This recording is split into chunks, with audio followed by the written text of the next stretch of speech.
problema che va risolto, non ne farei la catastrofe che sto ascoltando in questi giorni, che mi preoccupa per paradosso più del fatto in sé, perché noi dobbiamo ricordare che parliamo di un mercato importante, quello degli Stati Uniti, che vale circa il 10% delle nostre esportazioni totali. Noi non smetteremo di esportare negli Stati Uniti, quindi è sicuramente un problema che dobbiamo risolvere, ma attenzione all'allarmismo che diciamo sto vedendo in queste ore.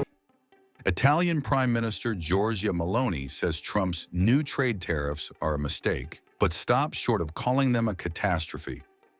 Right now, the EU faces a 20% tariff from the US, while Europe already charges 39% on American goods. Meloni is pushing for negotiations to remove tariffs on both sides, saying the goal should be to end trade barriers, not add more. She warns that Europe must be careful in its response and avoid escalating the situation further. Un problema che va risolto, non ne farei la catastrofe che sto ascoltando in questi giorni, che mi preoccupa per paradosso più del fatto in sé, perché noi dobbiamo ricordare che parliamo di un mercato importante, quello degli Stati Uniti, che vale circa il 10% delle nostre esportazioni totali. Noi non smetteremo di esportare negli Stati Uniti, quindi è sicuramente un problema che dobbiamo risolvere, ma attenzione all'allarmismo che diciamo sto vedendo in queste ore. A livello italiano, a livello europeo, è in un dialogo che va aperto, in una trattativa che va aperta con gli Stati Uniti per cercare soluzioni. Secondo me dove dovrebbe arrivare la trattativa? A rimuovere tutti i dazi e non a moltiplicarli. Dopodiché queste sono ovviamente trattative che si fanno in due. Ma lei ci spera ancora in questo dialogo con gli Stati Uniti? Guardi, non è questione di speranza, io credo che sia quello che va fatto. Per l'interesse nostro, per l'interesse della nostra economia, per l'interesse europeo, per l'interesse occidentale, e quindi perseguo quello che ritengo debba, diciamo, sia più giusto. Ad esempio il tema delle norme del Green Deal in tema di automotive. Sappiamo che l'automotive oggi è un settore colpito dai dazi in maniera importante, quindi forse dovremmo ragionare, non so, di sospendere le norme del Green Deal relative al settore dell'automotive. C'è un tema aperto rispetto al patto di stabilità, c'è una norma che si chiama diciamo clausola generale di salvaguardia, quindi che prevede una sospensione, insomma, delle deroghe, ecco, una deroga al patto di stabilità. Forse dovremmo ragionare di quello o di fare una valutazione ulteriore su come è stato indicato il patto di stabilità. C'è una materia energetica che è fondamentale. So, if you look at that, China, first row, China, 67%, that's tariffs charged to the USA, including currency manipulation and trade barriers. So 67%, I think you can, for the most part, see it. Those with good eyes, with bad eyes. We didn't want to bring, it's very windy out here, we didn't want to bring out the big charts because it had no chance of standing. Fortunately, we came armed with a little smaller chart. So 67%, so we're going to be charging a discounted reciprocal tariff of 34%. I think, in other words, they charge us, we charge them less, so how can anybody be upset? They will be, because we never charge anybody anything, but now we're going to charge. European Union, they're very tough, very, very tough traders. You know, you think of European Union, very friendly. They rip us off. It's so sad to see. It's so pathetic. 39%, we're going to charge them 20%, so we're charging them essentially half. Vietnam, great negotiators, great people. They like me, I like them. The problem is they charge us 90%. We're going to charge them 46% tariff. Taiwan, where they took all of our computer chips and semiconductors. We used to be the king, right? We were everything. We had all of it. Now we have almost none of it, except the biggest company is coming in. We're going to end up with almost 40%. Lee Zeldin's working to get their approvals.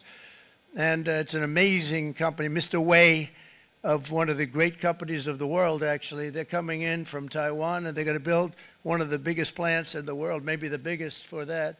But 64%, we're going to charge them 32%. Japan, very, very tough, great people. And again, I don't blame the people for doing it. I think they're very smart in doing it. I blame the people that sat right in that Oval Office, right over there, right behind the Resolute desk or whichever desk they chose.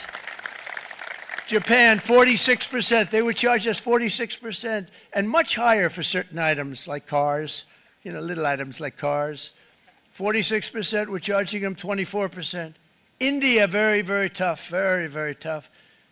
The Prime Minister just left, and he's a great friend of mine, but I said, you're a friend of mine, but You're not treating us right. They charge us 52%. You have to understand, we charge them almost nothing for years and years and decades. And it was only 7 years ago when I came in, we started with China, charged them. We took in hundreds of billions of dollars from China in tariffs. And they understood, honestly. President Xi understood. He said, look, I understand. And the other countries, and they all understand. We're going to have to go through a little tough love, maybe, but they all understand. They're ripping us off, and they understood it. Prime Minister of Japan, Shinzo Abe. He was a fantastic man. He was unfortunately taken from us, assassination. But I went to him and I said, Shinzo, we have to do something. A trade is not fair. And he said, I know that. I know that. And he was a great gentleman. He was a fantastic man, but he understood immediately what I was talking about. I said, Shinzo, we have to do something. He said, I know that. And we worked out a deal, and it would have been a much better deal, but frankly, there were many years left on the deal that was made previous to my getting there, but it was something. If you look at Switzerland, 61% to 31%, Indonesia, Malaysia, Cambodia, oh, look at Cambodia, 97%. We're going to bring it down to 49. They made a fortune with the United States of America. United Kingdom, 10%, and we'll go 10%. So we'll do the same thing. South Africa, 60%, 30%, and they've got some bad things going on in South Africa. You know, we're paying them billions of dollars, and we cut the funding because a lot of bad things are happening in South Africa. The fake news ought to be looking at it. They don't want to report it. Brazil, 10%, 10%. Bangladesh is 74%. So you see what's going on. Pakistan, 58%. Sri Lanka, 88%. So what we're doing is we're taking not the full, we could take the full 88%. Thanks a lot. Here are just a short list of some of the companies that have already announced and committed to investment. And this is a company that built its factories and its plants in China. Apple is going to spend $500 billion. They never spent money like that here. They're going to build their plants here. SoftBank, OpenAI, and Oracle, great companies, are investing $500 billion almost immediately. NVIDIA, a hot company, is investing hundreds of billions of dollars. They just announced. TSMC, the biggest, most important company in the world of chips from Taiwan, with no investment from us, is investing $200 billion, and they said the reason was, number one, the election of November 5th, and number two, the tariffs. They don't want to pay the tariffs, and the way they're not paying it is to build their plant here. So we're going to go from almost no percentage. We used to have 100% of the chip market. Now it's all in Taiwan. Almost all of it's in Taiwan, a couple of other countries, but mostly in Taiwan.